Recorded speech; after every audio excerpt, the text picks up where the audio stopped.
downside to come here? Is it based on historical precedent? Is it based on the action that you've seen in the market over the past few days? What tells you that we have more downside to go?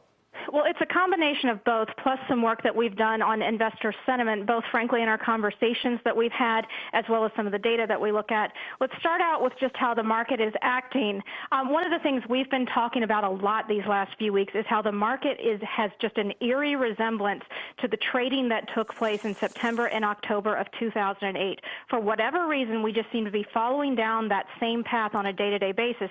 And if you look back at that period, we had plenty of big upswings in the market that took place in the context of major downswings. So we looked at the rally we had last week and we said, hey, guys, this is actually just keeping in line with that late '08 playbook. Don't be fooled by it.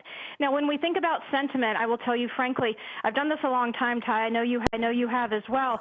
When we get to bottoms in the market, and just think back to December 2018, people aren't talking about their shopping list. You hear panic in people's voice. And while I applaud the investment community for being calm right now, I'm just frankly talking to too many at times like this, and often that's the best thing to do.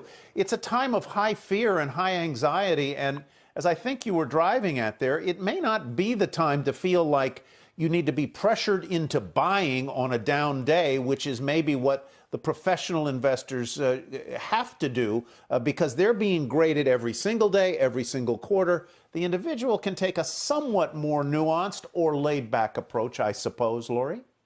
No, I think that's fair. And look, we're not recommending that people try and trade these day-to-day moves. I want to be very clear about that. And I do think there is going to be a buying opportunity somewhere in here. Our target on the S&P for year-end is 2750.